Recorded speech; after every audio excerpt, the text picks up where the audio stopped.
Karena investasi dana haji untuk infrastruktur ini sejak dulu sampai sekarang sepertinya masih menjadi pro dan kontra di tengah-tengah masyarakat.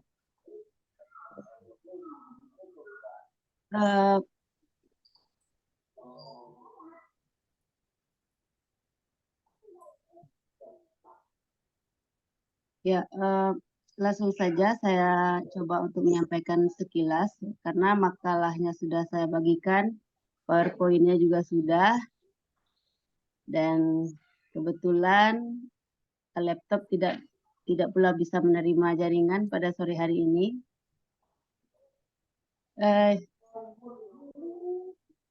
Jadi baik saya sampaikan saja secara sederhana bahwa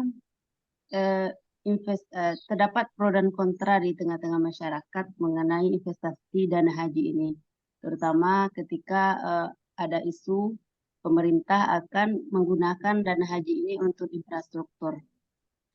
Itu di satu sisi, sementara di sisi lain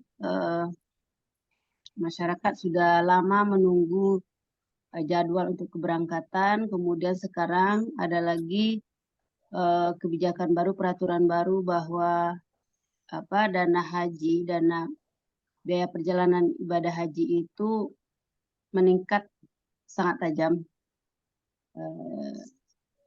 sehingga membuat masyarakat itu semakin boleh dikatakan putus asa apakah bisa dia pergi haji atau tidak dengan dana yang sudah ditetapkan oleh pemerintah. Tapi bukan itu kajian kita pada hari ini, karena kita pada hari ini, sore hari ini fokusnya adalah untuk membahas tentang hukum investasi dana haji untuk infrastruktur. Untuk membahas persoalan investasi dana haji ini, saya membaca beberapa bahan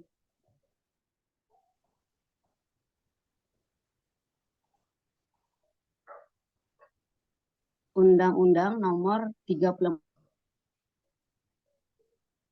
Haji, kemudian Peraturan Pemerintah Nomor 5 Tahun tersebut, kemudian Peraturan Badan Pengelola Keuangan Haji, Undang-Undang Nomor 8 Tahun 2019 tentang penyelenggaraan ibadah haji dan umrah. Selain itu juga membaca website Haji Kemenak, kemudian berita tentang daftar tunggu di Detikcom, kemudian membaca kompilasi hukum ekonomi syariah, kemudian membaca juga menonton juga channel YouTube-nya MK, Mahkamah Konstitusi, tentang putusan MK yang menolak uji aturan investasi dana haji. Saya juga baca laporan dari BPKH sebagai Badan Pengelola Keuangan Haji. Memang cukup lama bagi saya untuk dapat sampai kepada kesimpulan bahwa dana investasi dana haji untuk infrastruktur itu boleh, karena saya menemukan persoalannya adalah pada akad.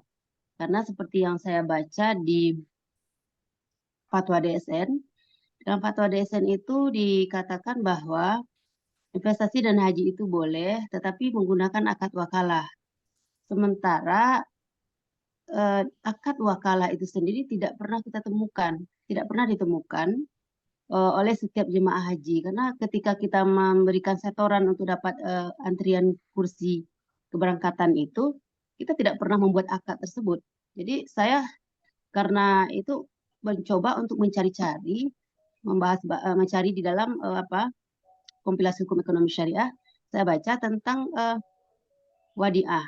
Kalau kita membayar setoran itu memang dimaksudkan untuk kita bisa mendapatkan porsi keberangkatan, dan sampai kita berangkat itu artinya dana itu kita titipkan kepada bank penerima setoran tadi, BPS, yang itu dikelola oleh Badan Pengelola Keuangan Haji.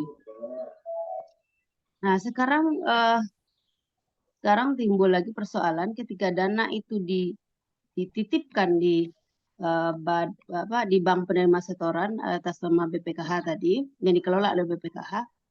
persoalan barunya adalah BPKH itu menginvestasikan tanpa izin dari kita yang punya uang, tanpa izin dari para jemaah yang sudah membayar setoran.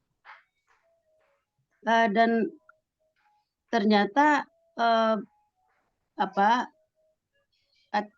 mengenai akad wadiah itu ternyata ada dua macam. Yang pertama wadiah dengan amanah, yang kedua dengan wadiah dengan damanah.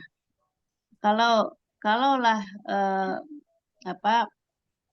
titipan dana haji kita itu dikatakan sebagai wadiah amanah, ada ketentuan yang terlanggar, yaitu kalau di dalam wadiah amanah penerima titipan tidak boleh menginvestasikannya. Ketika yang digunakan amanah, maka si penerima titipan boleh menggunakannya, menginvestasikannya. Dan saya menemukan hadis-hadis yang mendukung untuk kebolehan investasi dana haji, termasuk untuk infrastruktur ini. Yaitu hadis Nabi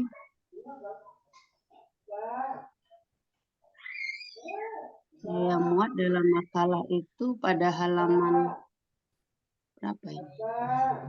7 kali, 7 atau 8. Bahwa Nabi pernah memberikan uang 1 dinar kepada sahabat itu agar ia digunakan untuk membeli seekor kambing. Lalu ia memberi 2 ekor kambing, lalu ia membeli 2 ekor kambing. Kemudian menjual salah satunya dengan harga 1 dinar. Setelah itu ia datang menemui Nabi dengan membawa uang 1 dinar dan 1 ekor kambing. Nah, jadi dengan modal untuk 1 kambing, ia bisa mendapatkan 2 ekor kambing. Nah, jawaban dari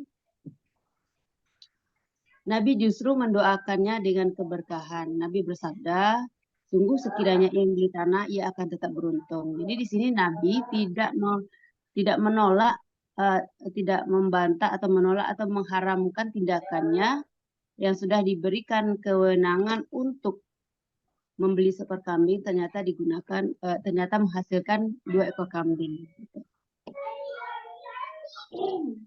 Itu dasarnya dari hadis. Kemudian ada juga hadis satu lagi. Rasulullah pernah meminjam unta muda kepada seorang laki-laki. Ketika unta sedekah tiba, maka Nabi memerintahkan Abu Rafi untuk membayar unta muda yang dipinjamnya kepada laki-laki tersebut. Tetapi Abu Rafi tidak menemukan unta muda yang sama untuk dikembalikan. Sehingga Nabi berkata, berikan kepadanya sebaik-baik manusia adalah yang paling baik dalam membayar hutang. Jadi karena yang ada itu adalah unta yang dewasa, yang kualitasnya tentu lebih baik daripada unta yang muda tadi, maka Nabi menyuruh si Abu Rafi untuk membayar dengan unta yang sudah dewasa. Kalau di hadis ini merupakan dasar bagi pengelola keuangan haji yaitu BPKH di dalam menginvestasikannya itu ketika dia mendapatkan keuntungan dari investasi yang dilakukannya, dia dapat memberikan sebagian keuntungannya itu kepada jamaah. Memang di dalam akad wadiah damanah itu si pengelola tadi tidak ada kewajiban untuk memberikan keuntungan dari investasi tadi setimbal dengan risiko yang harus ditanggungnya. Karena dia menginvestasikan dana haji ini tanpa izin dari si penitip tadi, maka risiko harus dia tanggung sendiri.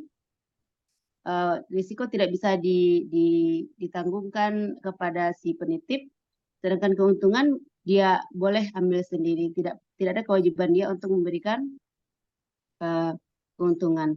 Tetapi karena BPKH ini dibentuk untuk meningkatkan kualitas penyelenggaraan ibadah haji, maka BPKH tetap memberikan keuntungan-keuntungan tersebut kepada jemaah haji, baik dia sedang berangkat atau belum berangkat. Yaitu salah satunya itu dalam bentuk bagi nilai manfaat itu disetorkan ke virtual akun setiap para jemaah haji, baik yang sedang berangkat atau yang belum berangkat. Selain itu dana haji tadi juga dipergunakan untuk subsidi dana haji. Jadi sebagaimana yang diketahui juga bahwa sebenarnya pemerintah sudah mengumumkan bahwa dana haji biaya perjalanan haji tahun 2023 ini adalah kira-kira 90 juta. Dari 90 juta itu yang dibayar oleh jamaah itu hanya sekitar 40-an juta. Bukan, sebalik ya. Sekitar 60 juta. Sisanya itulah yang dibayar oleh subsidi yang diambilkan dari hasil investasi berbentuk nilai manfaat yang dari BPKH tadi. Mungkin saya tidak perlu lagi balik ke belakang. Saya sudah langsung membahas ke ujungnya kepada hukum investasi dana haji untuk infrastruktur tadi, bahwa hukumnya itu adalah boleh berdasarkan akad wadiah gamanah. Untuk pembahasan lebih lanjut, saya mohon masukan dari Bapak Ibu semuanya. Saya kembalikan kepada Bapak dan Ibu pengampu. Assalamualaikum warahmatullahi wabarakatuh. Waalaikumsalam warahmatullahi wabarakatuh. Silakan Bapak dan Ibu berikan tanggapan. Dalam hal ini bisa dengan mengemukakan alasan atau juga bisa mengemukakan dalil-dalil terhadap apa yang disampaikan oleh Ibu pemakalah tadi, Bu Rahma ya. Rahmi, Pak. Rahmi ya, Ibu Rahmi. Bisa juga dalam bentuk memperbandingkan dengan apa yang beliau sampaikan, seolah-olah kita sedang berijtihad ini dengan menggunakan ilmu usul fikih, walaupun tidak pernah atau belum di S3 ini belajar usul fikih, tapi kan di S2 atau di S1 dulu sudah pasai dengan ilmu usul fikih. Nah, silakan.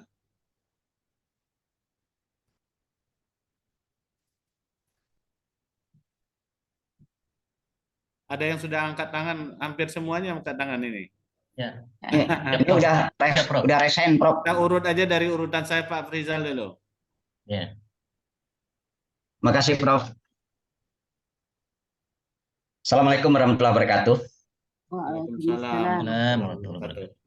Terima kasih, Prof, atas kesempatannya serta penulis yang telah mempresentasikan makalahnya, serta pada kawan-kawan semua dimanapun kawan-kawan berada. Presentasi terkait dengan tema ini sangat menarik. Bagi saya ini menarik, apakah ini disengaja, strategi supaya menarik, seperti halnya makalah kita pagi tadi ya, terkait dengan filsafat yang diaktualisasi dengan filsafat bagaimana perwujudan pengadilan berstandar internasional katanya, mendunia. Nah sekarang strategisnya, karena di abstraknya itu ada isu-isu strategis yang disebut dan menarik. Ada Pak Jokowinya, ada IKN-nya, begitu kan?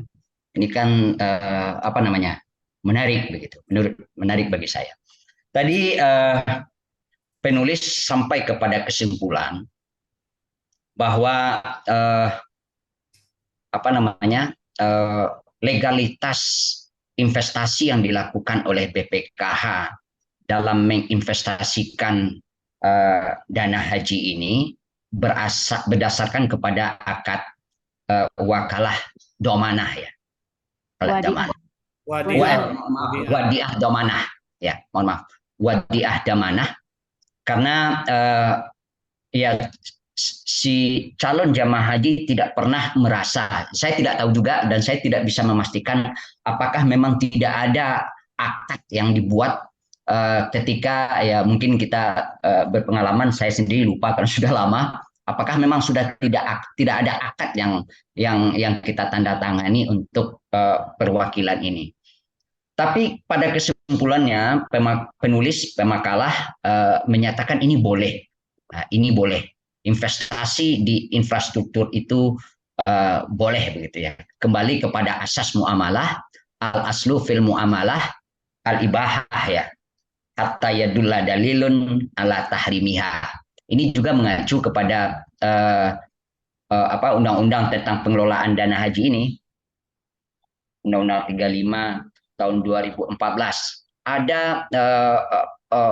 poin sapu jagat menurut saya yang diberikan kepada BPKH untuk mengelola dana haji ini. Apa itu? Investasi lainnya. Investasi lainnya itu kan banyak sekali. Nah, ini menurut saya poin sapu jagat, sama halnya dengan isbat nikah gitu ya. Isbat nikah itu dibolehkan 1A terhadap perkawinan dilakukan sebelum lahirnya Undang-Undang Nomor 1 tahun 74, A, B, C, D dan seterusnya, lalu dikunci dengan pas poin sapu jagat terhadap perkawinan yang yang tidak melanggar peraturan perundang-undang. Nah, di dalam undang-undang ini ada investasi lainnya.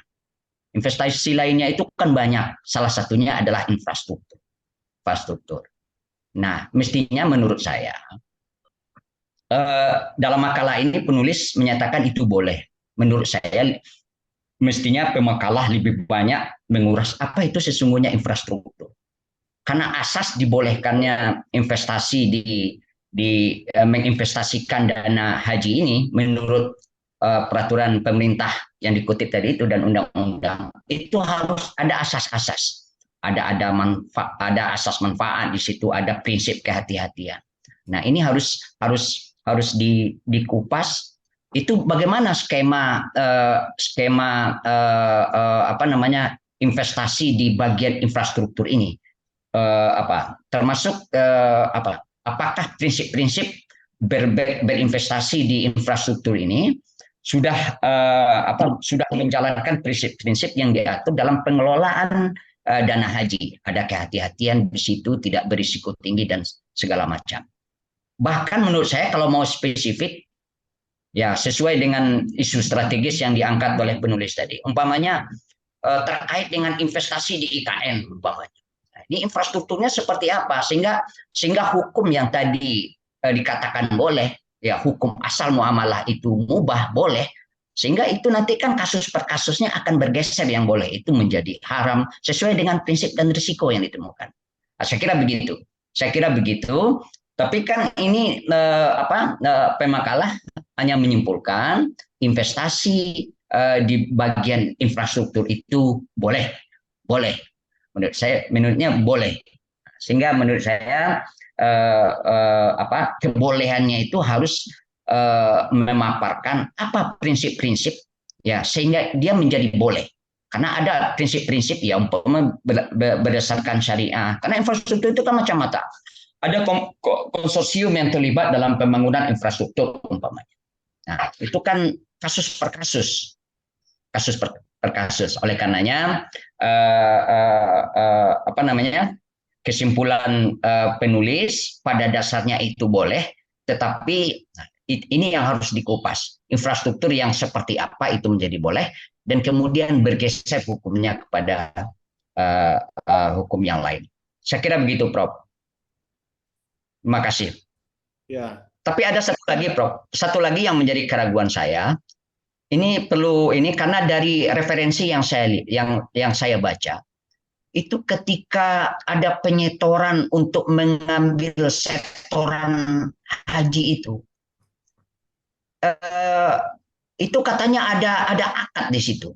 Akad wakalah. Saya tidak tahu apakah itu setelah lahirnya Undang-Undang Nomor 35 dan Peraturan Pemerintah Nomor 2018 itu, atau sebelumnya. Dan saya juga ragu kenapa kok sampai lupa hal yang sepenting begitu untuk memenuhi unsur-unsur dan prinsip-prinsip syariah. Apalagi BPKH ini kan lembaga hukum publik ya. Lembaga hukum publik yang diaudit oleh BPK, ya 3-4 tahun terakhir itu dapat WTP kalau tidak salah itu saya. Nah, kenapa ini sampai lupa? Saya jadi sanksi itu. Jangan-jangan ada gitu loh. Jangan-jangan ada. Demikian. Terima kasih, Prof. Penulis. Ya, Assalamualaikum warahmatullahi wabarakatuh. Terima kasih, Pak Rizal. Kita himpun dulu ya. Ya, Prof. Kita boleh menjadi satu Silakan persatu. Bu Aneka. Takutnya lupa, Prof. Terima kasih, Nanti Prof. Atas sebentar Bu, waktunya. Assalamualaikum sebentar dulu. warahmatullahi. Kita tenangkan Ibu pemakalah dulu. Kita himpun aja dulu Bu, karena gitu. nanti untuk berhemat waktu satu catat aja dulu. Ya. Kita kan bukan mengadili Ibu sekarang. Terus supaya hemat waktu juga. Ya, ya, Pak. Silakan Bu Aneka. Terima kasih, Prof. dan kawan-kawan semua. Assalamualaikum warahmatullahi wabarakatuh. Mohon maaf agak ribut sedikit, ada tetangga lagi bekerja di sebelah, tak bisa dihindarkan. Saya apresiasi sekali terhadap makalah yang disajikan oleh pemakalah pada hari ini, A+, sehingga begini. Selama ini kita tahu pro dan kontra terhadap investasi dana haji ini, sebagaimana yang disampaikan oleh pemakalah dari awal. Apalagi kemarin itu santer terdengar dengan investasi ke IKN. Di tengah pesimisan orang terhadap IKN itu sendiri. Dan kita tahu ketika dana haji itu diinvestasikan, maka dana tadi akan diberikan kepada pembangunan infrastruktur. Tetapi apakah nanti bisa menghasilkan untuk kembali menjadi dana bagi jamaah? Sebenarnya kita terus terang, saya selama ini tercerahkan dengan selama ini tidak hanya mendengar saja, hanya mendengar perdebatan-perdebatan. Ternyata jauh dari sebelum ini bahwasanya dana haji itu telah banyak undang-undang yang mengaturnya. Cuma masyarakat saja mungkin yang kurang terlalu ingin untuk mengetahui hal itu, gitu. Termasuk dengan semua seluk-beluk tentang investasi ini. Dan dari pemaparan dari pemakalah tadi kita tahu bahwasanya sudah semua diatur di dalam undang-undang yang ada di Indonesia. Termasuk pemakalah tadi juga menyatakan bahwasanya memaparkan satu persatu kemungkinan prinsip-prinsip, walaupun di penanya pertama itu ingin lebih spesifik lagi terhadap prinsip-prinsip itu, tetapi ada tadi dengan wakalah. Satu yang ingin saya pertanyakan atau masukkan kepada pemakalah itu, dari mana pemakalah bisa mendapatkan kesimpulan bahwasanya pada saat kita mendaftarkan itu tidak ada akad wakalah itu? Karena terus terang Prof, ketika saya pribadi menyetorkan dana itu, saya tidak membaca semua akad yang saya berikan, yang saya tanda tangani dengan pihak bank itu terus terang. Dan itu juga tidak diberikan kepada kita. Jadi saya tidak menyalahkan sebenarnya, tetapi mungkin akan lebih tercerahkan kita ini ketika pemakalah memaparkan seperti itu dari mana sumbernya, bahwa memang tidak ada akad itu. Sehingga terbitlah kesimpulan di belakang itu bahwasanya akad yang digunakan itu adalah akad wadiah dan manah ya. Nah, jadi seperti itu.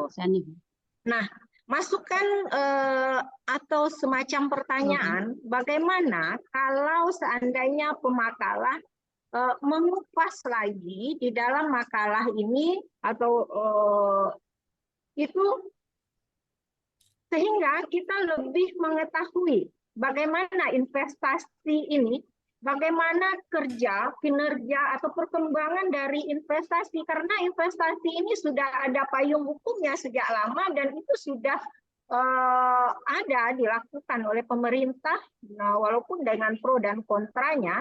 Bagaimana kinerja investasi dana haji ini di beberapa tahun terakhir ini? Nah, apakah terdapat capaian yang signifikan dari investasi yang sudah dilakukan itu? Sehingga kita membaca tercerahkan dengan hal itu dan memberikan suatu masukan kepahaman kepada masyarakat luas bahwasanya investasi itu tidak perlu diragukan lagi gitu. Sehingga ketika kita berkesimpulan ada akad wadiah amanah yang akan dipergunakan pemerintah dalam investasi dana haji itu, kita yakin karena ada pemaparan yang seperti itu, bagaimana kinerja investasi dana haji itu dalam beberapa tahun terakhir dan apa capaian yang signifikan telah dicapai oleh pemerintah dalam hal ini. Demikian saja pemakalah dan terima kasih Prof atas waktunya. Billahi taufiq wal hidayah. Assalamualaikum warahmatullahi wabarakatuh. Waalaikumsalam warahmatullahi wabarakatuh. Silakan Pak Ibnu Amin. Ya, terima kasih Prof. Assalamualaikum warahmatullahi wabarakatuh. Terima kasih atas kesempatan yang diberikan oleh Prof. Pertama, saya mengapresiasi presentasi makalah yang disampaikan oleh Ibu Ratni. Sebenarnya terkait dana haji ini sudah sangat panjang polemik tentang sejarah pengelolaan dana haji, dan menurut saya BPKH merupakan suatu langkah maju yang dilakukan oleh pemerintah dan di suatu sisi menguntungkan pejabat Kementerian Agama, karena kita tahu sebelum BPKH beberapa orang pejabat di Kementerian Agama termasuk mantan Menteri Agama kita, guru besar kita itu dijeblos ke penjara selama 7 tahun gara-gara pengelolaan dana haji. Nah,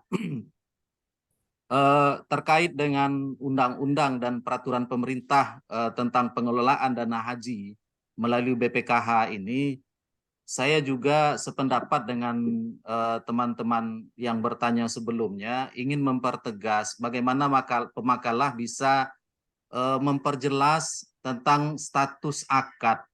Nah, saya melihat bahwa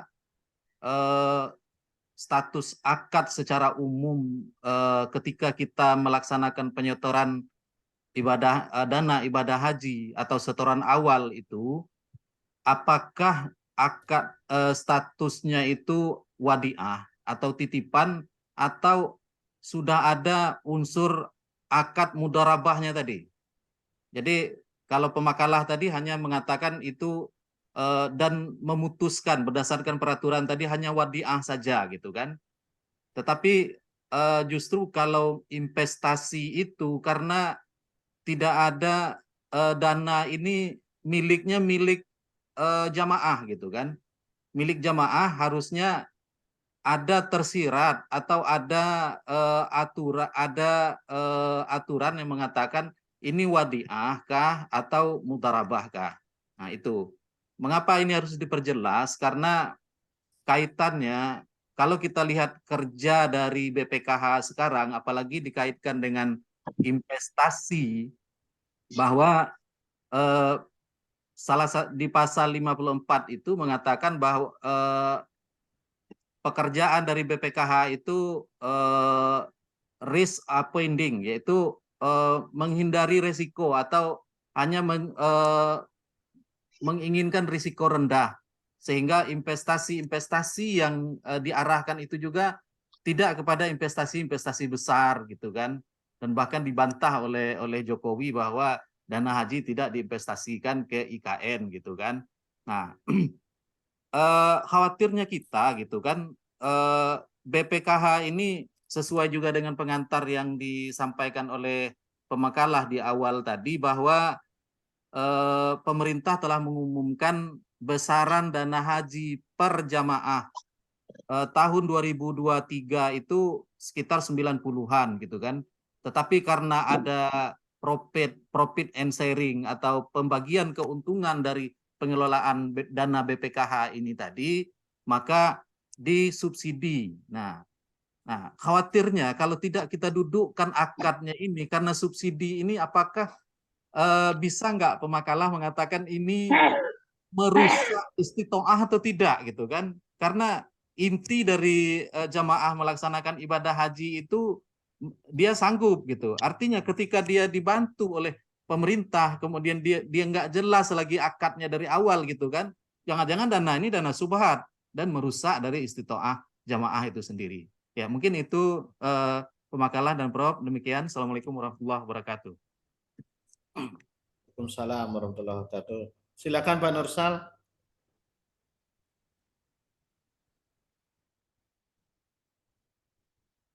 Assalamualaikum warahmatullahi wabarakatuh. Waalaikumsalam warahmatullahi Terima wabarakatuh. kasih Prof atas ada ya serta teman-teman semua serta S3. Memang hebat-hebat semua nih. Memang sudah digali semua nampaknya. Baik, terutama sekali pemakalah memang luar biasa ini dari Payakumbuh. Mengenai BPKH dana haji, ya kemudian dihubungkan dengan infrastrukturnya untuk investasi. Tapi kalau kita lihat dari segi fikih, dari segi fikihnya, walaupun nanti pemakalah mempunyai kesimpulan dengan mengambil kaidah hukum ekonomi syariah al-aslu fil muamalah al-ibahah, tapi sebelum ke sana kan kita harus mengkaji dulu hukum yang sebagaimana dari pemakalah ini yang sahibul mal, yang pemilik dari modal BPK kan jamaah.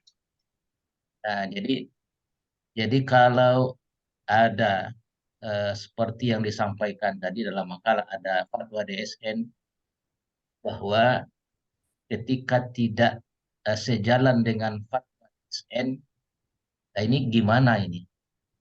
Kalau perbankan syariah tidak sejalan dengan fatwa syariah, maka produknya itu tidak bisa tidak bisa kalau diajukan ke pengadilan bisa dikalahkan lah. Nah, gitu. Nah, jadi ini di segi hukumnya tidak sejalan dengan fatwa syariah ini ada permasalahan. Ya, ini kalau kita lihat di segi hukum karena sudah ada fatwa DSN-nya. Ya, ini yang pertama.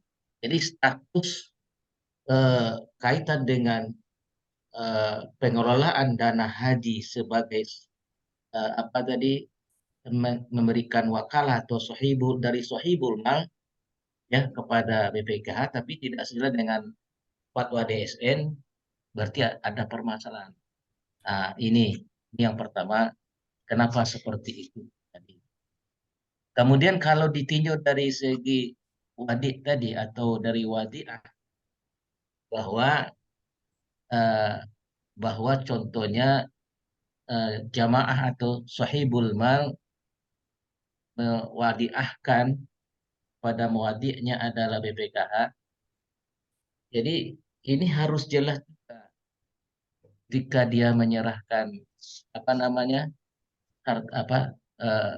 malnya tadi dari awal akadnya. Tapi di akad awalnya tidak jelas juga seperti yang disampaikan kawan tadi. Ya, inilah dari awal sudah ada masalah. Ya dari awalnya, dari setoran awalnya sudah masalah sampai hilirnya, sampai investasinya.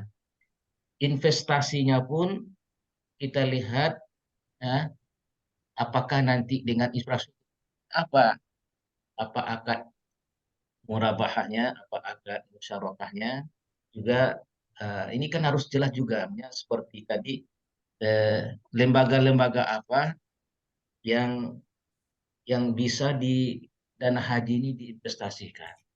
Ketika umat bergejolak seperti sahibul mal, para jemaah tidak bersedia diinvestasikan seperti tadi KIKN, tapi BPK keras. Nah, gimana nih sahibul malnya tidak mau?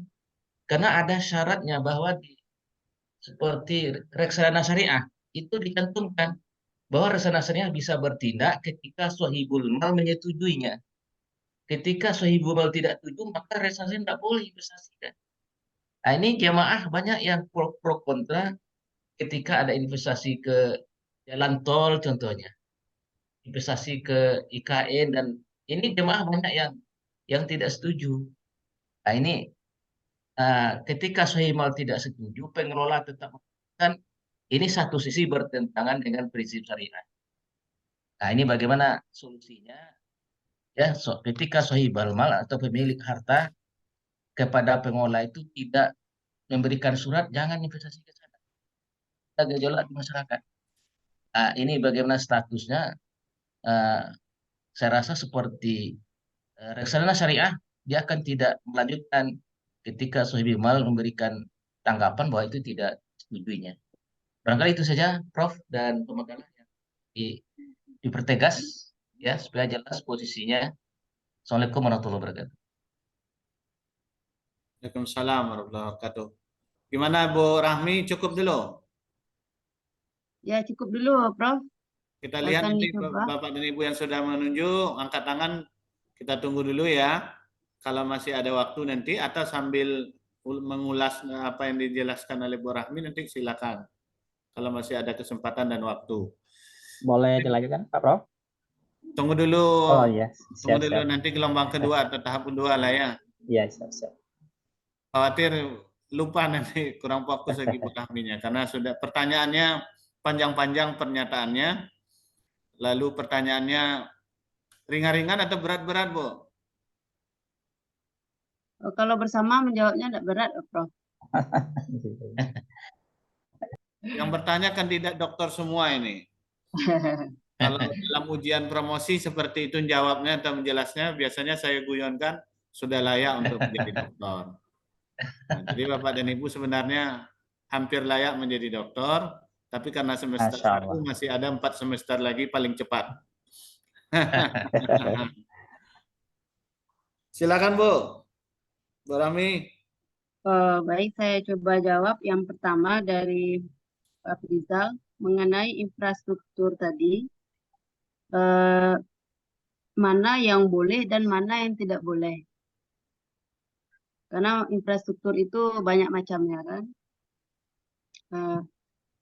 Di dalam makalah sebenarnya sudah disampaikan bahwa secara umum investasi yang dilakukan oleh BPKH itu ada 4 macam. Yang pertama itu investasi surat berharga, kemudian investasi emas, investasi langsung, dan investasi lainnya.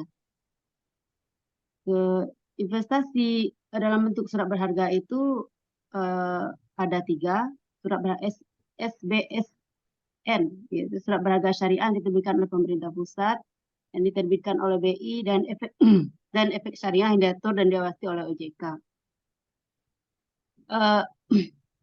Saya melihat bahwa investasi terhadap infrastruktur yang dilakukan oleh pemerintah itu mungkin bisa masuknya di surat berharga ini, yaitu dalam bentuk surat berharga syariah.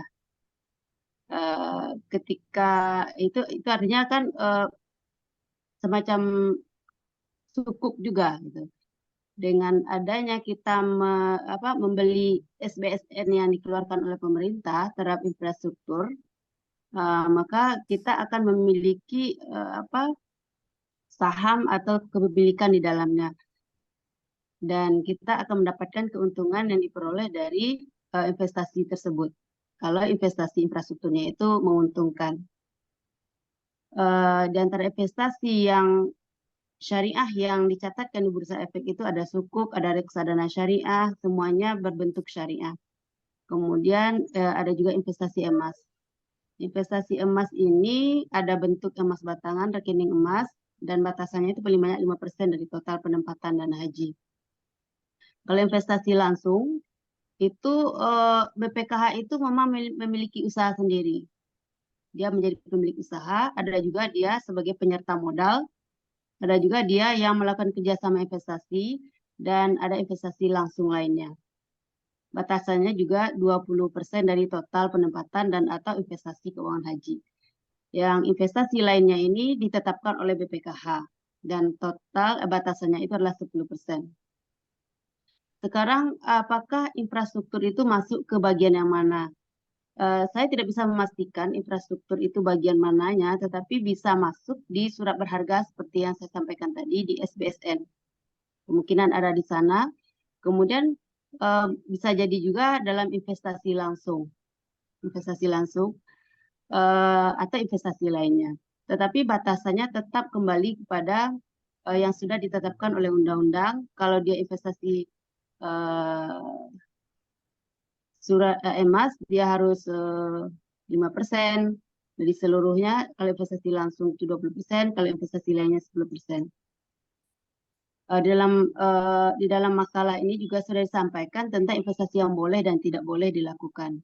Itu merupakan batasan. Dan di ujung makalah ini juga sudah disampaikan bahwa hukum dari investasi dana haji untuk infrastruktur itu boleh dilakukan dengan memenuhi prinsip syariah.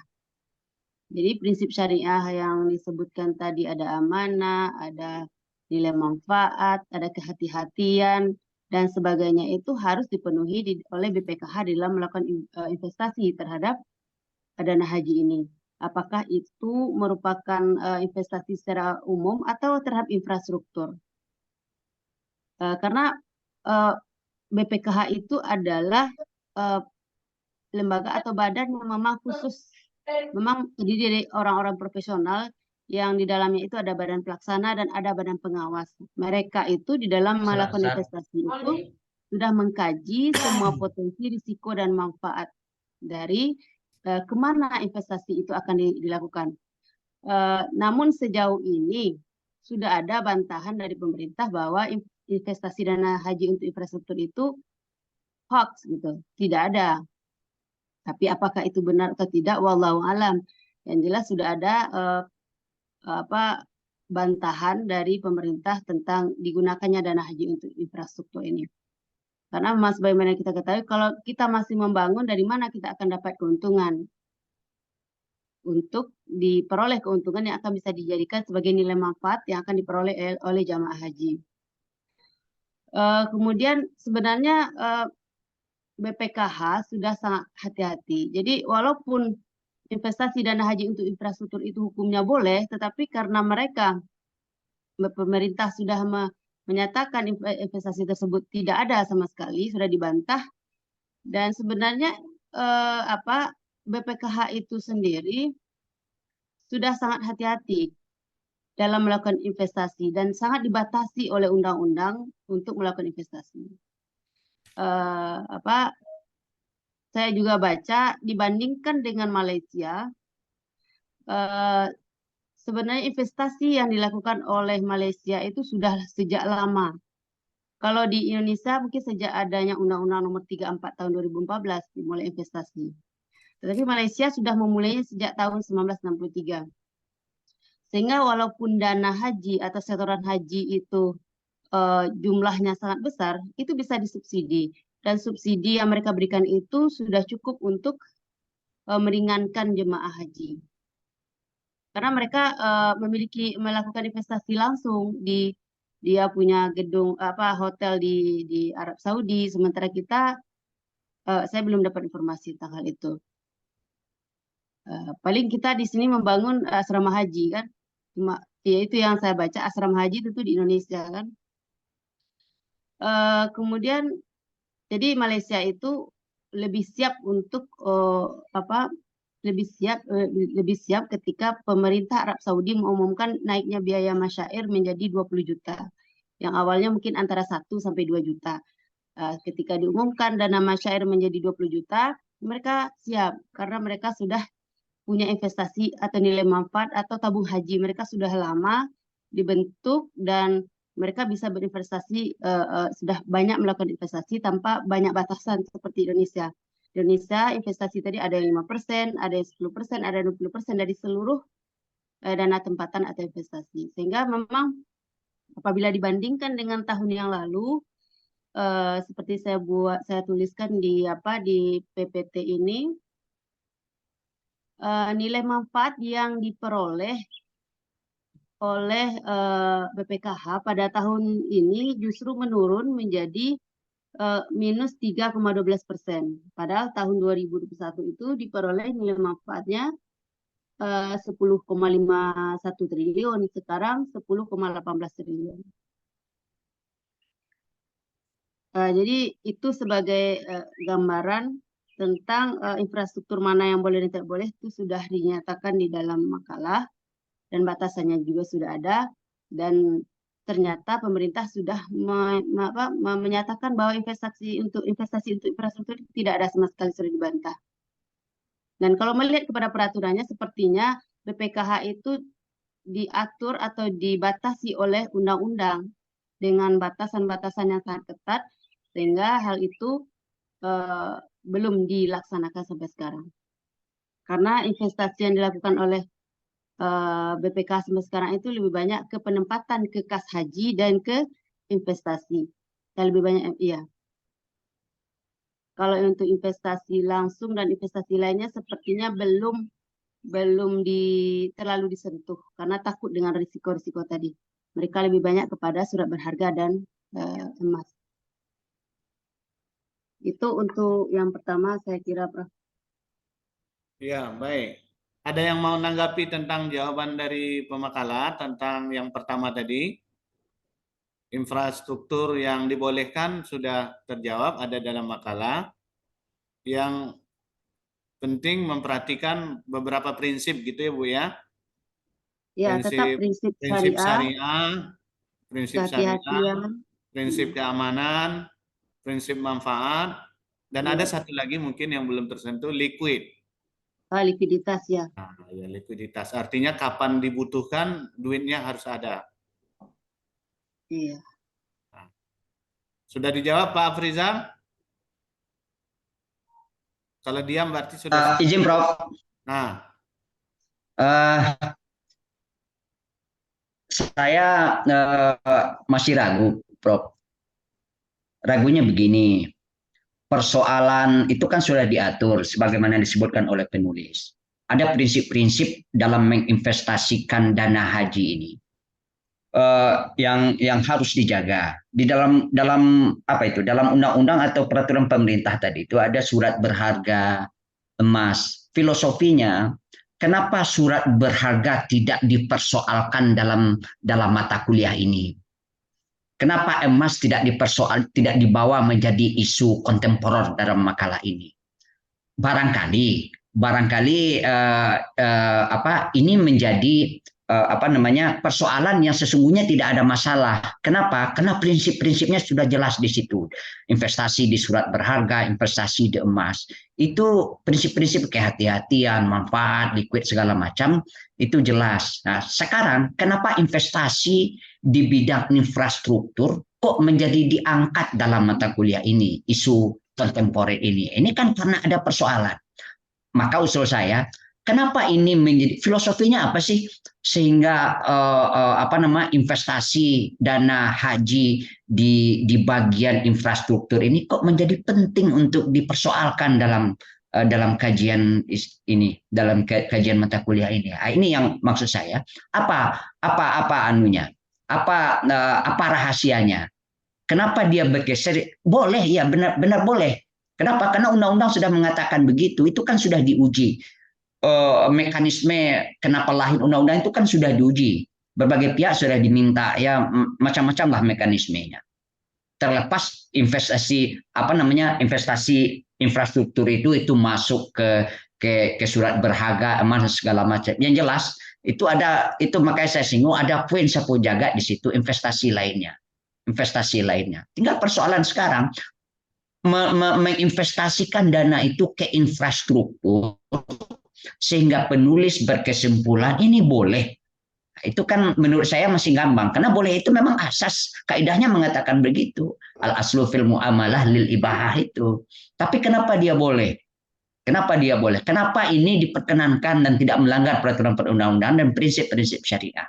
Makanya saya menyarankan coba digali mana referensi, apa kira-kira kemungkinan-kemungkinan dalam investasi infrastruktur itu baik dari sudut likuidnya, asas manfaatnya itu sudah menyentuh asas kemanfaatan untuk umat atau belum di situ. Sehingga kita menyimpulkan kalau begitu dia boleh masuk kepada pasal 4 Undang-Undang 2014 itu investasi lainnya. Nah, begitu, Prof. Ini saran saya tadi itu, Prof. Ya, kalau gitu dicatat aja, Bu. Kalau masih ada komentar silakan, tapi kalau tidak dicatat, karena begini, ijtihad itu ada dua model. Seperti dalam usul fikih Abu Zahra saja, imma fi istinbatil ahkam wa imma fi tatbiqiha. Satu dalam mengistimbatkan hukum. Jadi kalau Ibu tadi pemakalah sudah mengistimbatkan hukum dalam investasi infrastruktur boleh dengan catatan. Catatannya 1, 2, 3, 4. Sudah cukup. Nah, tapi kalau nanti ternyata dalam prakteknya keliru atau salah, nah itu namanya ijtihad tadbiki lagi, penerapan. Dan itulah yang menjadi patokan untuk nanti tidak dibolehkan lagi infrastruktur yang membawa kerugian, yang bertentangan dengan syariat Islam, prinsip-prinsip syariah, dan seterusnya sesuai dengan batasan yang disebutkan tadi. Nah, ada komentar tambahan dari Ibu? Kalau tidak, kita close dulu satu itu Sudah supaya cukup. apa? Saya kira sudah cukup ini dengan penjelasan Prof tadi. Nah, oke, lanjut pertanyaan kedua.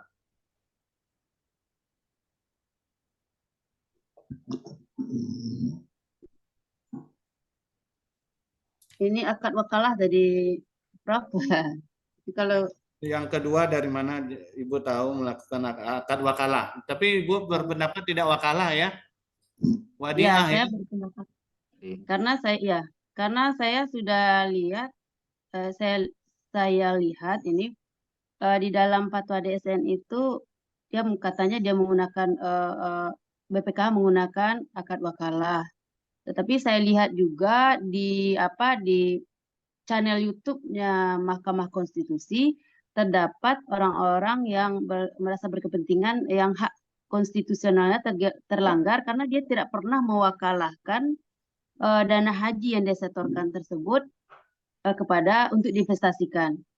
Nah, jadi saya berpikir memang akad wakalah itu tidak ada berarti. Karena tidak ada akadnya. Karena untuk wakalah itu akadnya harus dinyatakan secara jelas. Nah, berbeda dengan wadiah. Wadiah itu memang ketika kita menyetorkan, kemudian kita belum berangkat haji, itu artinya dana kita kan dititipkan ke bank umum syariah, bank pengumpul setoran itu. Nah, walaupun kita tidak menyatakan secara jelas akad wadiah itu, tapi dengan tindakan kita yang menyetor itu artinya kita sudah menitipkan menggunakan akad wadiah. Kemudian tinggal lagi kita menentukan wadiah yang mana yang cocok untuk investasi yang sudah dilakukan oleh BPKH tanpa izin dari kita para jemaah ini. Nah, mungkin ini yang perlu dipertajam diskusikan sedikit. Apakah wadiah atau wakalah? Tadi juga Pak Frizal menyinggung dengan istilah wakalah. Dan yang bertanya kedua, Ibu Aneka juga mengatakan akadnya wakalah. Tidak wadiah. Sementara pemakalah menggambarkan dalam makalahnya, dalam PowerPoint-nya, akadnya adalah wadiah. Wadiahnya wadiah domana. Ya Bu ya? Iya. Jadi dana haji itu wadiah itu ada dua Bu dalam fikih. Ya. Wadiah amanah, dan wadiah doman. Doman. Jadi kenapa dikatakan wadiah? Pertama kita jawab kenapa dikatakan wadiah. Ketika seseorang itu jemaah itu meninggal dunia, maka dana itu harus dikembalikan kepada ahli waris. Atau ketika seseorang jemaah yang sudah setor itu membatalkan niatnya untuk haji, maka dia boleh mengambil kembali dana tersebut. Beberapa waktu yang lalu kan kita baca juga dalam berita bahwa BPKH atau Kemenak mengizinkan orang-orang yang ingin membatalkan keberangkatannya, maka dia boleh mengambil setoran pelunasan. Setoran pelunasan bukan setoran awal ya, setoran pelunasan. Tapi kalau dia mengambil seluruhnya dana setoran dari awal, itu artinya dia mengundurkan diri dari jemaah. Itu artinya dia boleh. Itu artinya dari sana saya berkesimpulan bahwa dana setoran itu adalah wadiah. Kemudian kenapa saya sampaikan berpendapat bahwa wadiah ini adalah wadiah damanah, karena memang ketika kita setor, kita bertujuan hanya untuk mendapatkan porsi ibadah haji, porsi berangkat. Ketika dana kita terhimpun, kemudian BPKH atau pemerintah memandang dana itu seperti sia-sia saja terkumpul dan tidak bisa dimanfaatkan, padahal dengan diinvestasikan dana tersebut akan memberikan nilai manfaat bagi jemaah haji itu sendiri, itu untuk subsidi dia, untuk menambah setoran biaya haji, maka saya berpendapat bahwa tanpa izin dari si penyetor tadi, jemaah tadi, maka BPKH sudah berada pada wadiah damanah. Wadiah damanah, risiko dan manfaat itu berada di tangan si pengelola atau BPKH. Ketika dia mengalami kerugian, maka dana pokok si jamaah tadi harus tetap dikembalikan karena dia yang bertindak tanpa izin dari jemaah. Tapi ketika ada keuntungan dari investasi tadi, maka dia tidak berkewajiban untuk membaginya kepada si pemilik pokok harta titipan tadi. Tetapi dia boleh menyetorkan tanpa ada dia boleh menyetorkan secara sukarela tanpa ada akad dari awal. Itu yang dikatakan dengan wadiah damanah.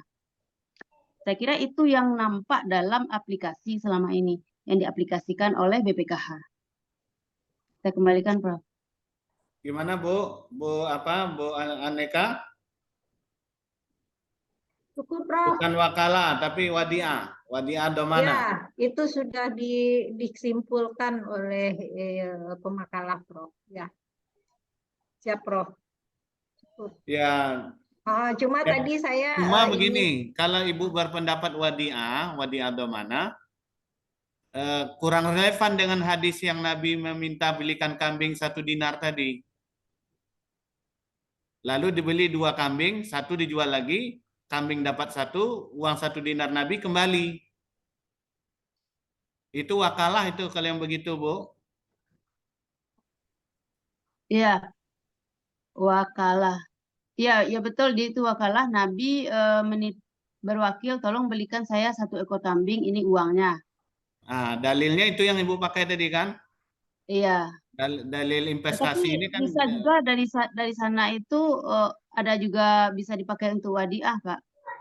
Karena dia akan menitipkan uangnya untuk membeli 1 ekor kambing. Ya, dibahasakan menitipkan, tapi diwasakan wakil juga bisa. Tolong belikan saya kambing 1, ini uang 1 dinar. Berarti kan mewakilkan ya? Mewakilkan dari pihak pertama kepada pihak kedua secara untuk lugawi. hal-hal yang dapat diwakilkan. Iya. Nah, oleh karena itu, oleh MUI, oleh DSN itu, dia menyebut di sini wakalah. Iya. Andai kata tidak pakai ijab dan kabul lah wakalahnya, wakalah secara perbuatan kan sudah terjadi.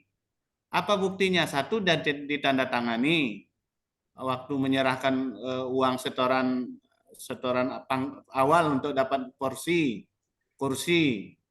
sudah tanda tangani oleh pihak itu, andai kata tidak disebutkan.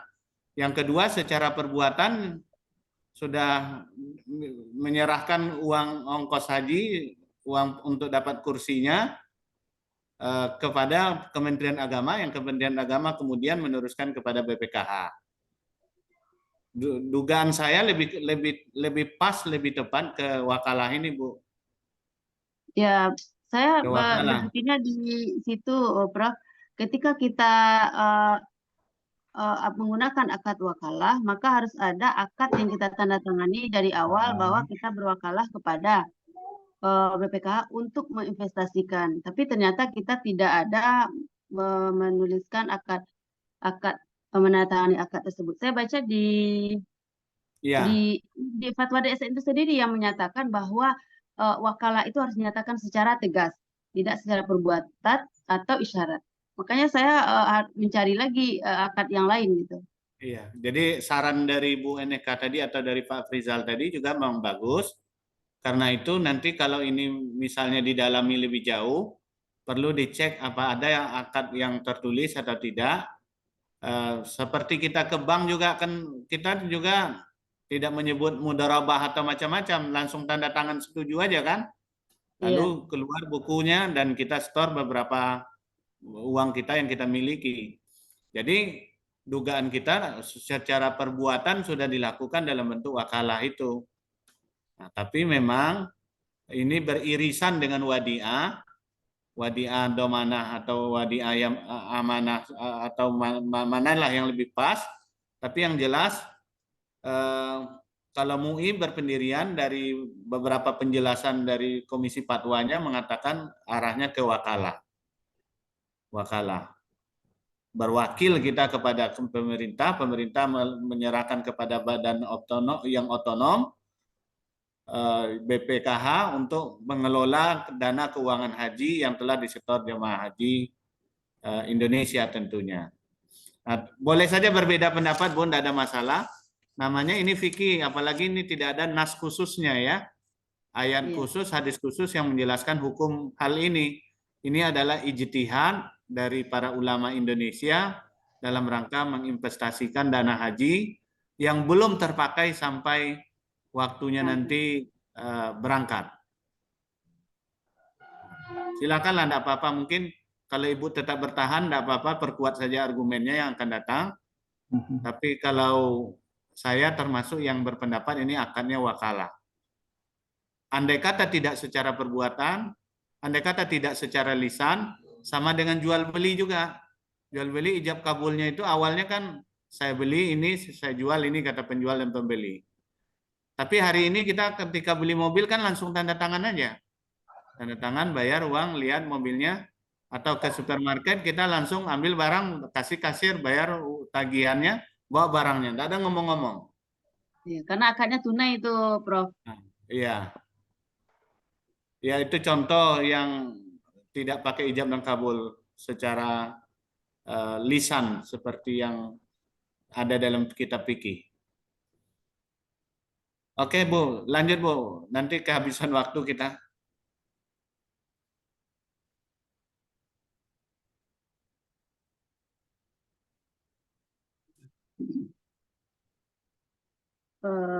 Kalau Pak Ibnu Amin memperluas lagi, apakah wadiah atau mudharabah? Wadiah dan wakalah sudah selesai. Sekarang apakah mudharabah atau bukan? Jadi pihak-pihak yang ada di dalam investasi ini ada 3, Prof. Yang pertama jemaah yang menyetor, yang kedua adalah BPKH, kemudian yang ketiga adalah pihak ketiga yang mendapatkan dana investasi dari BPKH. Jadi kalau dari BPKH ke pihak ketiga, yang perusahaan-perusahaan yang memberikan keuntungan itu, dia bisa menggunakan akad-akad yang dibolehkan di dalam prinsip Islam, mungkin murabahah atau mudharabah, dan lain-lain sebagainya. Dan itu begitulah berat persoalan cara si penyetor jemaah ini sampai sekarang. Ya, saya kira itu udah pas. Tahap awalnya bisa wakalah atau pendirian ibu wadiah, tapi pada tahap yang kedua dia bisa mudharabah, bisa murabahah, atau akad lain yang sifatnya menguntungkan dan tidak merugikan terhadap dana haji yang diinvestasikan. Saya kira itu udah betul. Pak Ibnu Amin ada tanggapan? Iya, benar, Prof. Ini sebenarnya yang saya kejar tadi karena dipancing oleh penanya pertama dan kedua tadi untuk mendudukkan akad awalnya itu gitu kan. Akad awalnya itu apakah wadiah atau wakalah gitu kan. Saya sependapat dengan Prof dan Pak Afrizal tadi yang mendudukkan bahwa sesuai dengan pendapat MUI dan pernyataan dari Kementerian Agama bahwa memang sudah ada ternyata di saat setoran awal itu kita sudah menandatangani akad wakalah gitu kan. Ini ada berita yang saya share di grup itu gitu. Nah, itu. Kemudian untuk akad berikutnya saya sepakat seperti apa yang disampaikan oleh pemakalah tadi, tergantung situasi investasinya mau kemana gitu kan, bentuk mudarabahnya apa gitu, asal tidak melanggar dari ketentuan-ketentuan investasi yang sudah dijelaskan di dalam aturan tadi, Prof. Terima kasih, Prof. Oke, Bu. Boleh dilanjut, Bu, karena sudah apa? Tapi ada pertanyaan yang kedua, Bu, ya. Terkait Apakah dengan subsidi? istitoah. Ya, Kaitannya dengan apakah istitoah. subsidi itu merusak istitoah? Ya sebenarnya inilah yang baru kita ketahui sekarang, dan dulu-dulunya kita tahu itu biaya haji itu cuma 25 juta kan. Kita dulu setor sekitar tahun 2015 25 juta, kemudian kita berangkat haji paling kita nambah penyesuaian inflasi kan. Dan itu tidak akan seberapa. Itu yang kita bayangkan dari dulu, memang itulah istitaah itu dari awal. Tapi ternyata beberapa waktu akhir-akhir ini baru kita ketahui bahwa istitaah itu ternyata dananya itu bukanlah sebanyak yang kita setor. Ternyata dananya itu harus, yang istitaah itu adalah 90 juta. Maka itulah yang membuat kita antara pesimis dan gimana gitu. Apakah kita bisa memenuhinya pada saat kita berangkat nanti. Jadi itu persoalan. Yang ditanyakan intinya, dengan ada bantuan dari pemerintah atas apa yang telah diinvestasikan berupa keuntungan, dikembalikan kepada jemaah, walaupun masih menambah juga, ya, menambah juga dari setoran awal. Apakah itu menghilangkan istitoah? Ya, profit itu saya kira sharingnya tidak itu yang jadi persoalan, Prof, gitu. Jadi dengan adanya bantuan tadi menghilangkan istitaah. Saya kira tidak, karena istitaah itu adalah kesiapan kita secara ekonomi untuk berangkat haji. Dana yang akan kita tinggalkan. Ketika kita dihajikan oleh orang lain pun itu istitaah sudah diberikan oleh Allah. Gitu. Saya kira itu tidak akan melanggar istitaah. Walaupun bahkan itu dibantu oleh orang lain atau dihajikan oleh Haji Abidin pun itu istitaah. Hakim ada yang dapat petugas nggak, Bu, ya? Belum ini, Prof. Kami menunggu juga nih, Prof. Sekarang pengadilan tidak dapat, Prof. Oh, enggak ada lagi. Jadi tahun besok dipanggil lagi. Tambahannya tesnya. Pak Ibnu, tambahannya sedikit itu dari Ya, apa yang disampaikan Ibu. Keuntungan itu kan dari dana kita sendiri. Nah, jadi tidak usah pakai rumus yang disampaikan Bu Rahmi tadi, diberikan orang kita, lalu dengan diberikan itu kita dapat berangkat, istitoah, tidak pakai rumus itu, kembalikan aja ke asal. Yang punya dana setoran awal itu siapa? Kita. Lalu diinvestasikan untung, dapat untung. Dipulangkan kepada kita untungnya, tidak merusak istitoah. Nah, sedangkan itu menambah juga lagi kan, Bu, ya? Kemarin berangkat tahun ini menambah berapa ya? 25 juta, ada yang 48, 49, menambah 14 juta lagi. 49, Prof. Hah? 49, Prof. 49 ya. Jadi kalau udah bayar 25 nambah 14 lagi kan? 24 lagi, 24 lagi. Sama dengan dari awal kita bayar. Tahun saya jadi petugas haji 2018 itu sudah didengung-dengungkan dana real untuk satu jemaah itu 62 juta. Yang dibayar jemaah 35 juta. Jadi dari mana datangnya yang sisanya itu? Itulah dari investasi keuntungan yang diperoleh oleh BPKH atau oleh pemerintah yang menempatkan untuk investasi yang menguntungkan dikembalikan kepada jemaah. Nah, tahun ini berapa jadinya? 100 nih, Bu? 90. Nah, kira-kira begitu. Artinya nilai manfaat yang kita terima itu tidak ada unsur syubhatnya ya, Prof? Kalau dalam hukum udah ada jawabannya, Pak. Nahnu nakumu bizawahir wallahu yatawalla bisarahir. Itu jawaban Ibu Nurhema itu ketika membuat putusan itu. Ya gitu Pak Ketua. Pak Nursal. Terus baru siap. Nahnu bizawahir ya. Wallahu yatawalla bisarair. Ya. Yang tampak oleh kita itu yang bisa kita komentari, yang tidak tampak itu tersembunyi wallahu alam. Itu Ya, kan kalau masalah Dek. kamar-kamar itu yang ceritakan yang itulah yang kita yang tak tahunya Iya, mak ini Allah alam. ini ini tepatnya. Tuh. Lanjut Bu, satu lagi Bu. Masih ada, Pak? Banyak lah, banyak lah. Kalau diurutkan kecil-kecil banyak, tapi dianggap Iya, iya. tidak banyak, ada satu Betul, lagi. banyak. Apa sih? Merajuk lo ketua, beko Bu, tidak dijawab pertanyaan Ambo katanya. Ya, sahibul mal, sahibul mal. Oh iya. Nah, ya, ini kan Itu dalam untuk menjawab pertanyaan itu kembali lagi kepada akad mana yang kita ambil di dalam investasi ini. Dalam ketika nyetor tadi.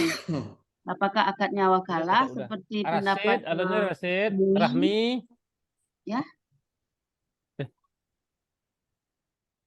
Apa? Nama anak. Nama anak di Uni. Pak Haris ini cakap jana tuh. Rumah adatnya banyak sekali di belakang beliau. 1000 rumah gadang.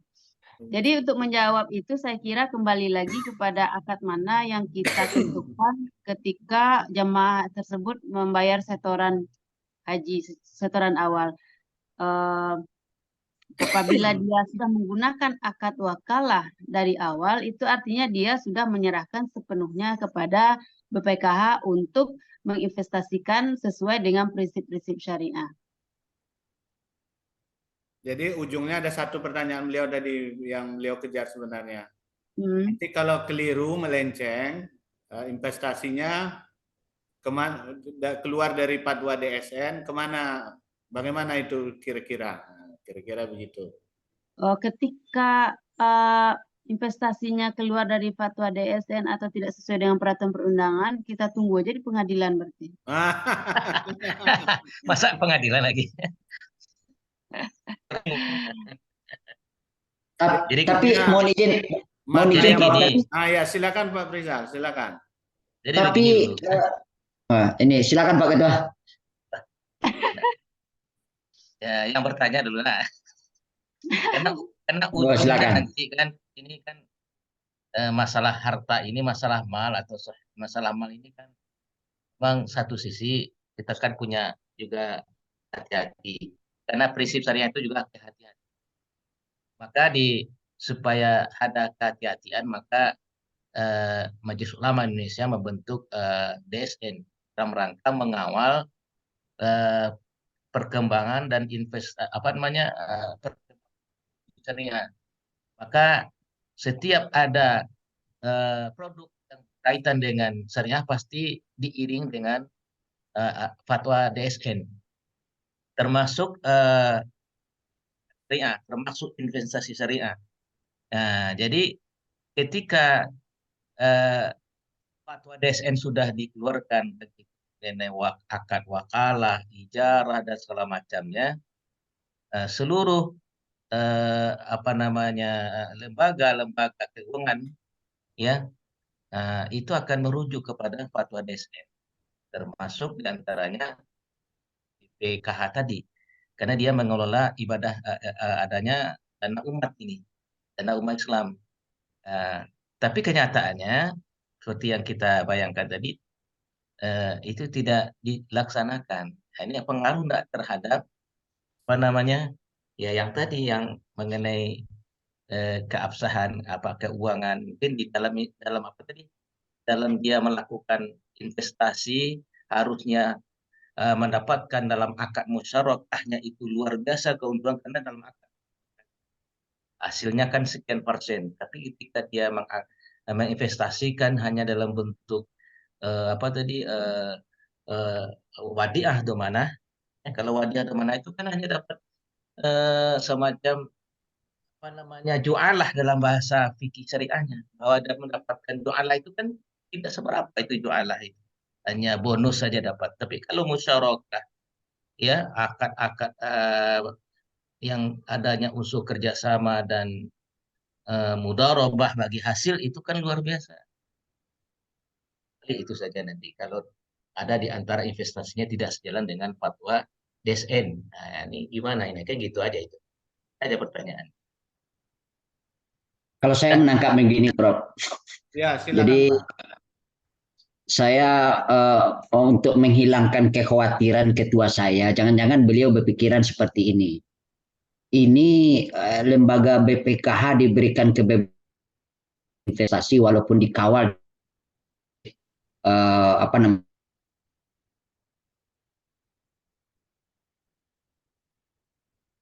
BPKH merugi umpamanya ketika berinvestasi di infrastruktur ini khususnya. Nah, saya besarkan hati Pak Ketua saya ini, jangan ragu karena ini simpanan kita dijamin, kalau tidak salah ini dijamin oleh LPS. Ya, kalau tidak salah dijamin BPS ya, betul enggak Ibu Rami ini? Iya, Demikian, Pak. simpanan jamaah itu dijamin oleh lembaga penjamin. Artinya tetap berangkat kalau jadwalnya sudah datang, Ibu ya. Iya. Pengawasnya banyak, Bang. Masyarakat secara umum diaudit setiap tahun.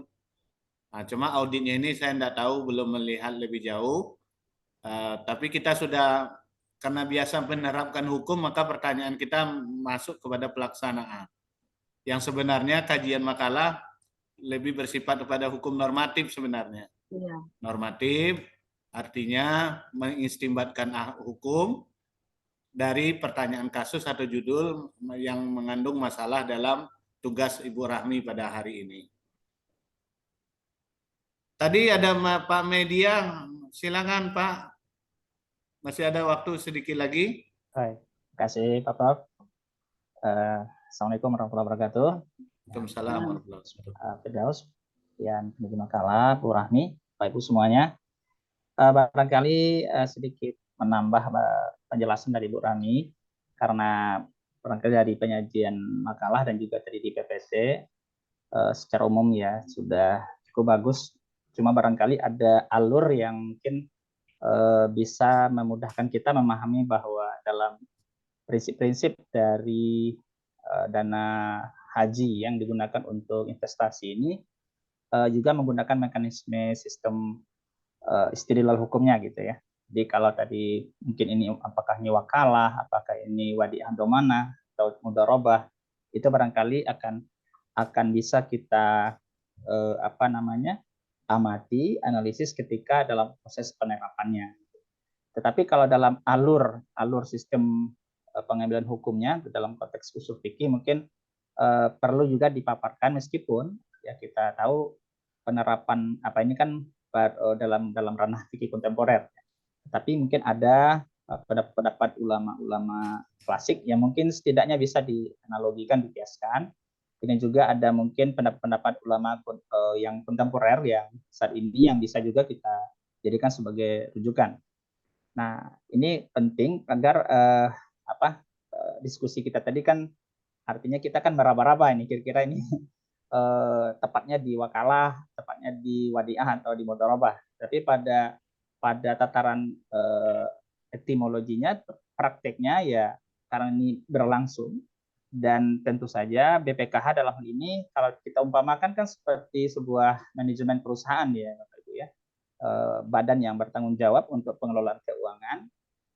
Dalam prosesnya tentu memiliki tanggung jawab ya agar dana yang umat itu bisa digunakan sesuai dengan peruntukannya. Kemudian yang selain itu barangkali sedikit di tengah masyarakat kita kan juga ada Bapak Ibu ya semacam barangkali info-info yang simpang siur, karena ada juga ya masuk ya di media sosial itu kan pendapat-pendapat masyarakat kita yang tidak tahu detail penjelasannya, dia ada aroma-aroma politis ya kan. Ini kan kepentingannya untuk Pak Jokowi gitu ya, seperti itu, jadi simpang siur gitu. Barangkali itu saja mungkin Pak Prof, Bu Rahmi, ke alur sistem pengambilan hukumnya saja. Terima kasih Pak. Assalamualaikum warahmatullahi wabarakatuh. Halo. Waalaikumsalam warahmatullahi wabarakatuh. Memang agak putus-putus sedikit ya. Oh iya. Bu Rahmi ada tanggapan? Ya, masukan yang sangat berharga, Prof. Jadi di dalam makalah ini memang belum dirincikan tentang akad yang dilakukan oleh BPKH dengan pihak ketiga yang melakukan tempat investasi itu. Iya. Jadi bisa lebih dirincikan lagi di dalam makalah ini untuk perbaikan, Pak. Ya, oke. Siapa yang masih ingin bertanya, Bapak dan Ibu? Izin, Prof. Ya, Pak Haris. Ini dari terima kasih Pak Prof dan juga pemakalah. Dari tadi kita lebih terfokus ke ke akad pembahasannya. Kalau kita lihat sebenarnya apakah kita terkontaminasi dana haji itu adalah setoran kita? Apakah yang di dalam makalah sudah digambarkan ya dikatakan dana haji itu berdasarkan Undang-Undang Nomor 34 itu dan Undang-Undang Nomor 8 itu adalah setoran awal dari jamaah, dan juga ada dana abadi umat, juga dana-dana lainnya gitu. Nah, dalam hal ini yang saya pertanyakan adalah dana haji yang bersumber dana abadi umat nih, Pak Prof. Ini maksudnya bagaimana ini? Karena dalam undang-undang dijelaskan seperti itu. Yang termasuk dana haji itu di antara adalah dana abadi umat gitu. Ini kan status dana abadi umat ini bagaimana? Kalau investasi kan kita tidak jelas. Hasil dari pengelolaan dari setoran awal para jemaah haji itu terhadap infrastruktur lainnya atau ya hal lainnya lah yang diinvestasikan oleh pemerintah sebagai wakalah dari jemaah haji. Nah, dana dari status dana abadi umat ini bagaimana yang tercantum dalam undang-undang tersebut gitu. Ini mungkin perlu penjelasan sebab itu kan juga termasuk dari dana BPIH ya, dari BPKH itu untuk di penyelenggaraan ibadah haji. Mungkin itu, Prof. Ya, baik. Silakan Bu Rahmi bisa berikan komentar atau yang lain. Ya, saya memang kurang konkret juga mana yang dana abadi umat itu. Memang dana haji itu komposisinya itu ada 4, ada dari setoran kita, kemudian dana abadi umat, kemudian dana efisiensi, dan satu lagi sumber lain gitu ya. Nah, kalau dana abadi umat ini, kalau berdasarkan ketentuan umum di dalam peraturan perundang-undangan disebutkan bahwa dana abadi umat itu adalah sejumlah dana yang sebelum berlakunya Undang-Undang Nomor 34 Tahun 2014 tentang pengelolaan keuangan haji diperoleh dari hasil pengembangan dana abadi umat. Baliknya ke dana abadi umat lagi. Dan atau sisa biaya operasional penyelenggaraan ibadah haji. Dan sumber lain yang halal dan tidak mengikat. Jadi seperti apa konkretnya dana ini, karena baliknya ke dana abadi umat juga kan. Nah, jadi saya juga tidak bisa menggambarkan lebih jauh tentang dana abadi umat ini sumbernya itu dari mana, karena sumbernya itu dari dana abadi umat yang dulu itu jawabannya. Nah, dan dana abadi umat itu sebenarnya dari mana diperoleh dulu itu, belum dapat informasi itu, Prof. Tetapi sepertinya dana abadi umat ini sangat besar ini manfaatnya, karena dana abadi umat itu dibelanjakan memang untuk program kemaslahatan. Nah, salah satunya juga untuk untuk membangun asrama haji dan fasilitas umum lainnya, sepertinya seperti itu. Dan untuk anggaran tahun 2023 ini berdasarkan laporan dari BPKH tersebut, anggaran untuk tahun 2023 itu dana abadi umat itu belanja untuk program kemaslahatannya adalah 232 miliar.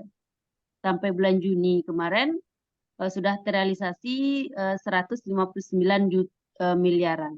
Lebih 159, hampir 160 M. Itu yang bisa saya sampaikan. Putus.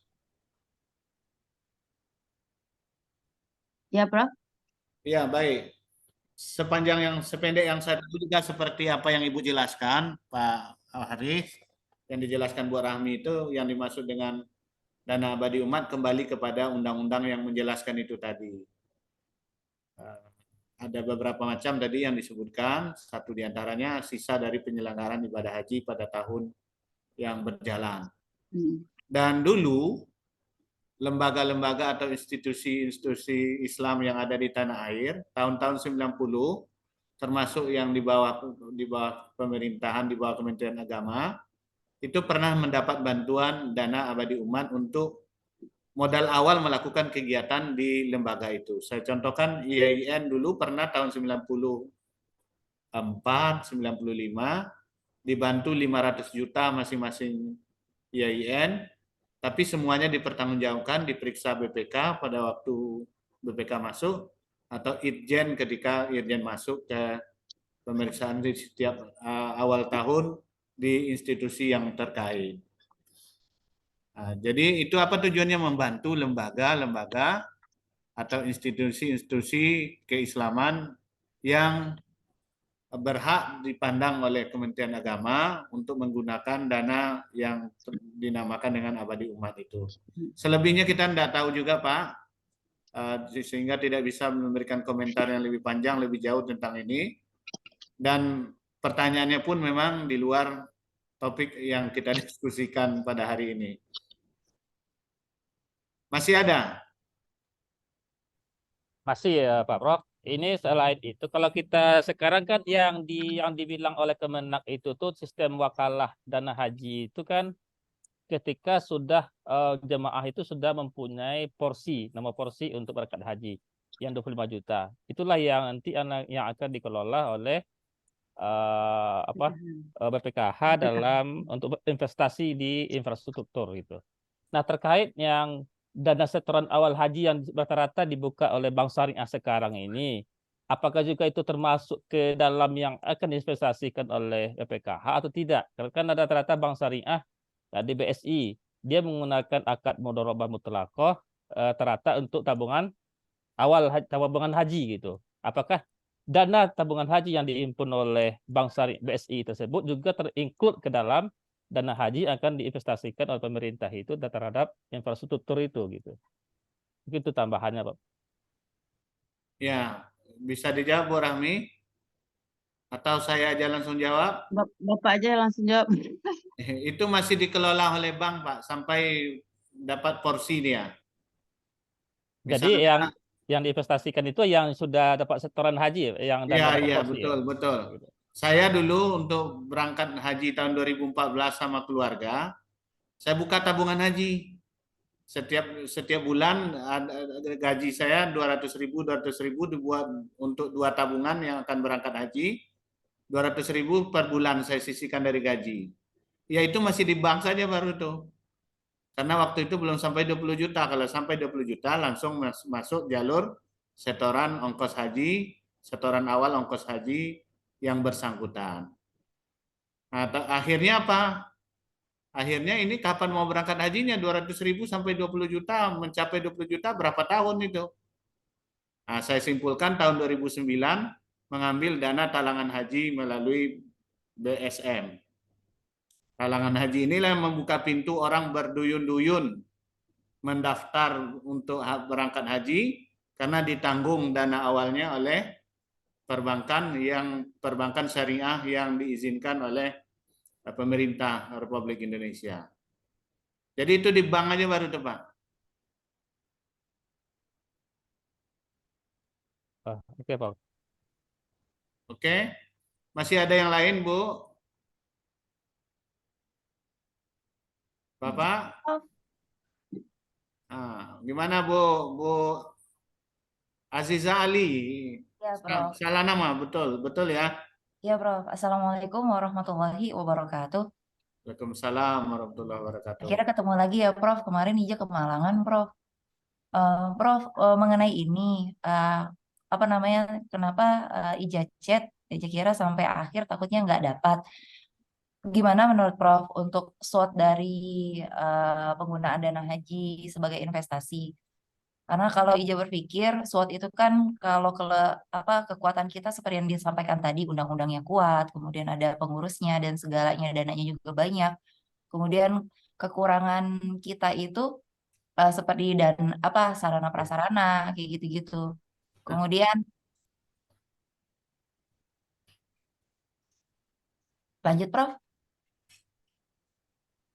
mengenai peluang. Bu Rahmi nanyanya ke saya. Nggak apa-apa langsung ke Prof aja, nanti takutnya habis waktunya. Makanya Ija takutnya habis, takut membebani gitu kalau terlalu lama Ija nanti bertanya. Jadi pertanyaan Ibu tidak masuk dalam kajian atau bahasan dari pemakalah. Kenapa? Karena pemakalah hanya mendudukkan hukum tentang investasi dana haji terhadap hal-hal yang bersifat infrastruktur. Kalau pertanyaan itu tergantung kebutuhan kita. Untuk apa kita buat analisis SWOT-nya? Apa kekuatan, apa kelemahan, apa peluang, apa tantangan. Bisa digunakan, tapi tentu sesuai dengan tujuan penggunaannya untuk apa. Bisa saja kalau kita misalnya ada penelitian tentang sesuatu topik, kita adakan satu diantaranya analisis SWOT. Nah, bisa kita gunakan analisis SWOT di situ. Tapi kalau untuk makalah ini, sambil saya terangkan aja lah sedikit lagi tentang makalah ya Bapak dan Ibu. Untuk makalah ini sejauh ini tidak membutuhkan itu. Jadi kita yang intinya melalui makalah ini melatih diri kita untuk ketika ditanyakan sebuah kasus tentang hukum Islam oleh seseorang atau oleh orang yang membutuhkan jawaban, maka jawaban kita adalah seperti yang ditulis oleh Ibu Rahmi dalam makalah yang beliau tampilkan pada sore ini. Jadi seperti itu Bu Aziza. Siap, Prof. Dimulai dari menjelaskan tentang ta'rif dengan baik, kemudian mengemukakan hal-hal yang terkait dengan ta'rif itu secara jelas, lalu mendudukkan hukumnya dalam bentuk ijtihad istimbati, tidak ijtihad tadbiki. Dan dalam ijtihad istimbati itu yang penting membahas sesuatu berdasarkan dalil. Nah, oleh karena itu kita seperti hadis Mu'az bin Jabal.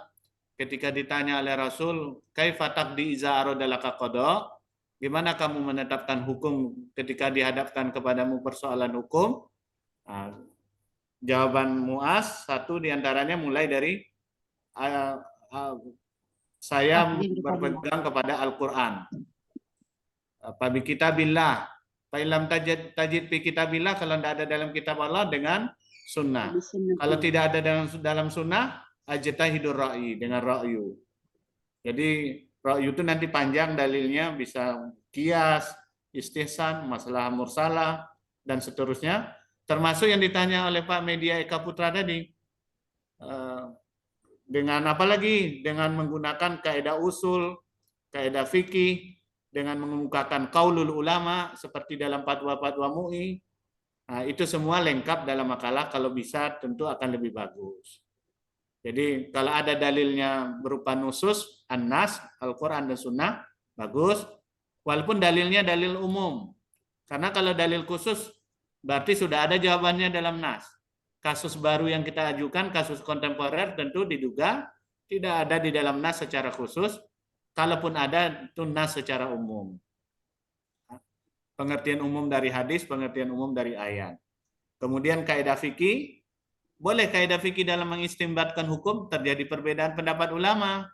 Nah, tapi kita seperti juga MUI dan Dewan Syariah Nasional ini, DSN, menggunakan kaidah fikih juga dalam menetapkan fatwa-fatwanya. Kaidah usuliyah boleh juga, tambah qaulul ulama. Qaulul ulama ini berarti ijtihad ulama masa lalu yang boleh jadi bisa dijadikan landasan dasar sebagai dalil pendukung dalam mengunci pendapat kita atau memperkuat pendapat kita yang kita kemukakan dalam makalah. Mungkin itu Bapak dan Ibu, hari sudah pukul 18:05. Saya sendiri di kantor sejak pagi, tapi saya lihat tadi sepertinya sebagian juga masih di kantor. Sebagiannya dari gambar di belakangnya ya.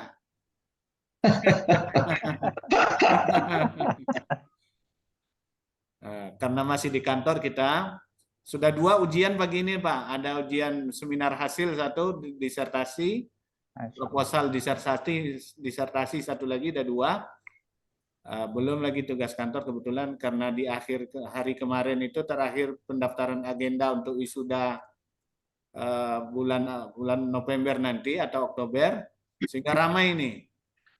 Sampai sore ini masih ada teman-teman di kantor. Maka saya harapkan Bapak dan Ibu kalau dari cara bertanya, cara berdiskusi sudah layak sebagai kandidat doktor, tapi baru 1 semester, mulai baru 3 minggu, masih panjang untuk menggembirakan. Ya kita sampaikan begitu supaya tidak merasa beban dalam menyusun makalah di antara kesibukan sehari-hari yang demikian luar biasa. Siap, Profesor. Cukup ya Bu Rami. Ala Makasih. kulli hal makalahnya bagus. Walaupun tidak sempat membaca detail kita, tampilannya bagus. Jadi kalau nanti Ibu bayangkan seminar proposal, Ibu kira-kira bikin PowerPoint-nya model itu bagus dan cantiknya. Nah, kesan pertama melihat tampilan kita orang sudah salut, apalagi kalau menyampaikannya tidak membaca ya. Nah, dengan mempresentasikan hal-hal pokok itu menanda. Sebaiknya saran saya dari sekarang tanamkan dalam pikiran Bapak dan Ibu, disertasinya diambil dari masalah yang kita kuasai di luar kepala. Bukan di luar kepala berarti tidak dapat. Kan ada di luar kepala juga ada tidak dapat. Nah, terkait apa maksudnya? Materi-materi yang Ibu kerjakan, Bapak kerjakan, amalkan dalam tugas sehari-hari. Nah, itu pasti dikuasai dengan baik. Contohnya ada Pak Yusuf, 5 semester selesai dia. Tapi ada juga contoh yang 7 tahun baru selesai. Ya Pak Media juga begitu. Sama Pak Media, Pak Ibnu Amin, dan lain-lain semuanya. Jadi jangan dikira nanti kita menyapa yang tertentu saja. Silakan ditutup Bu Rahmi. Bu Rahmi lah yang nutup. Bu Rahmi memulai, Bu Rahmi menutup.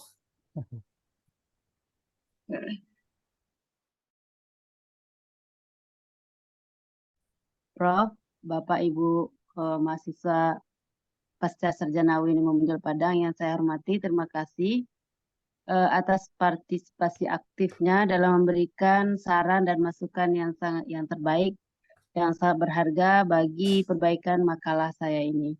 Insya Allah saya berusaha untuk memperbaiki makalah ini supaya dapat lebih sesuai dengan yang diharapkan. Apabila sepanjang maaf dan saya berikan aplaus dulu Bu untuk Ibu. Nah, biar gembira juga kita sore-sore begini capek tapi gembira. Tuh kalau Pak Media tuh sering mengajak apanya audiennya tuh pasti tepuk tangan itu. Ya, pasti orang Pak belakang Media beliau kayaknya beliau bawa sebagai pendukung. Supporter. Luar biasa. Keren. Insya Allah Bu. Next minggu depan Bu, dari tutup Bu. Ya, makasih Pak. Kita akhiri pertemuan kali ini dengan mengucapkan alhamdulillahirrabbilalamin. Alhamdulillahirrabbilalamin. Assalamualaikum warahmatullahi wabarakatuh. Waalaikumsalam warahmatullahi wabarakatuh. Terima kasih Prof. Sama-sama Terima kasih Uni. Terima kasih Prof. Makasih Kita live ya Pak Bu. Mudah-mudahan di kampus. Ya, insya Allah. Insya Allah, Prof. Insya Allah. Tanggal 7, Prof.